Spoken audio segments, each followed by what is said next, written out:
Halo, kamu lagi dengerin pengalaman membaca buku dari para teman baca yang tersebar di seluruh Indonesia di channel YouTube Resensi Buku.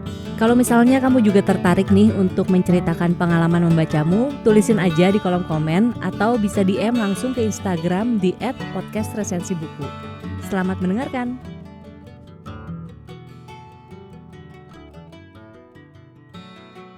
Pulang. Dua masa Indonesia dalam satu cerita. Karya Leila Salika Chudori. Rumah adalah tempat di mana keluargamu berada. Bukan. Rumah adalah tempat di mana kau bisa merasa pulang. Begitulah Rumah dan Pulang menurut Dimas Suryo dalam novel berjudul Pulang karya Leila Salika Chudori. Sebuah novel Leila yang kubaca selama bulan Januari hingga Februari tahun 2022. Jika berbicara tentang Leila, barangkali sebagian dari kita hanya mengenalnya dari novel fenomenal Laut Bercerita dan kumpulan cerita pendek Malam Terakhir. Namun kali ini izinkan aku untuk memperkenalkan mahakarya Leila yang lainnya. Salah satunya adalah novel yang berjudul Pulang. Pulang diterbitkan oleh Penerbit Kepustakaan Populer Gramedia atau KPG pada Desember 2012. Hingga November 2021 sudah mencapai cetakan ke-18.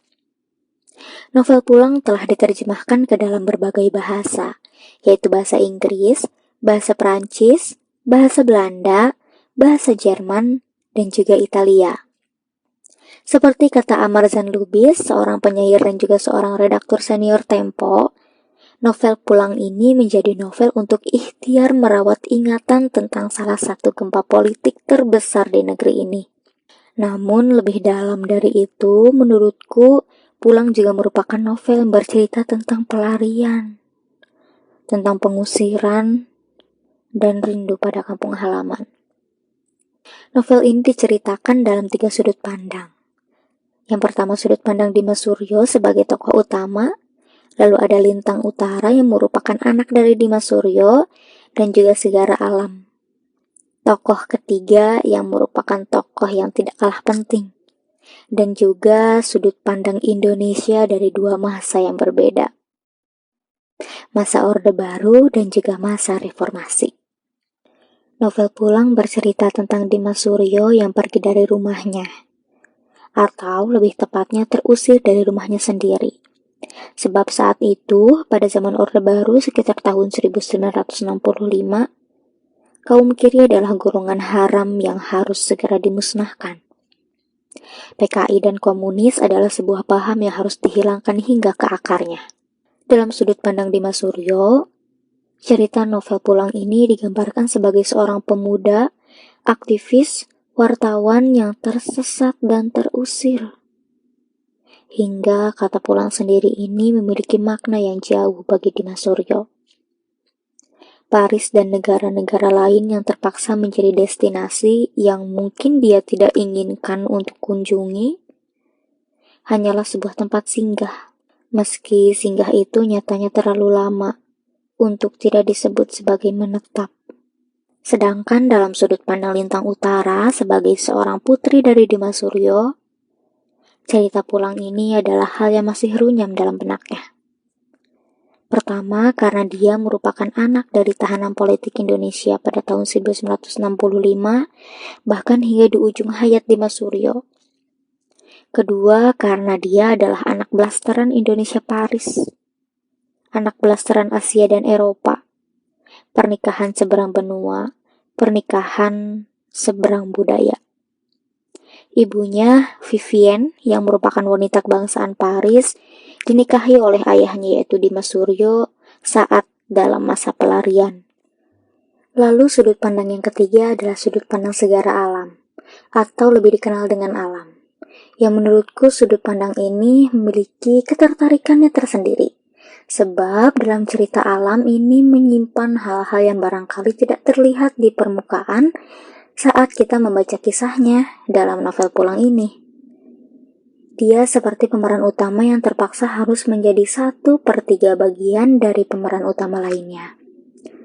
Itulah sebabnya dalam acara nobar dan diskusi laut bercerita yang dilakukan oleh KPG pada tanggal 18 Februari tahun 2022 yang lalu, Laila bercerita bahwa Namaku Alam adalah novel yang sedang ia tulis. Ya, alam yang dimaksud semoga saja adalah alam yang sama dengan alam yang sedang kita bicarakan dalam novel Pulang ini. Dalam novel Pulang, Alam adalah putra bungsu Hananto yang menghabiskan masa kecilnya di dalam masa interogasi. Sebab Hananto adalah tapol yang bahkan harus dihukum mati saat usia Alam masih 2-3 tahun. Hananto ini adalah teman dekat atau sahabat dari Dimas Suryo, ayah dari Lintang Utara. Meski Alam mungkin saja tidak pernah mengenal ayahnya dengan begitu baik, aku yakin seperti Lintang, Alam memiliki ikatan dan cerita yang lebih menarik. Sebab dia adalah anak laki-laki satu-satunya dari Hananto, yang juga mewarisi sebagian besar sifat ayahnya, seorang aktivis 98 yang juga seorang yang memperjuangkan komunitas kecil yang bergerak pada bidang yang sama seperti ayahnya. Kalau sudah berbicara tentang alam, pasti akan sangat menarik. Sebab secara pengutaraan visual, penulis atau Laila mengutarakan dengan begitu energik dan menjelaskan dengan sedikit misterius. Karakter kuat yang diberi waktu perkenalan dengan begitu singkat, hanya 1/3 cerita. Jadi memang sangat harus jika alam ini dibukukan dalam satu kisah yang utuh dan khusus. Novel Pulang menjadi karya Laila yang membuatku semakin jatuh cinta pada sejarah. Cara Laila sebagai penulis melibatkan dirinya dalam cerita pun sangat natural dan terlihat khas.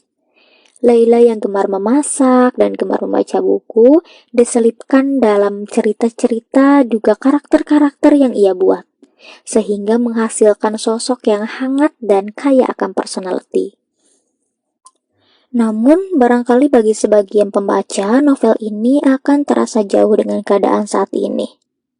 Ya, jika kita ambil secara eksplisit, keadaan politik tahun 1965 hingga tahun reformasi yang ada pada novel Pulang ini berbeda dengan keadaan zaman sekarang.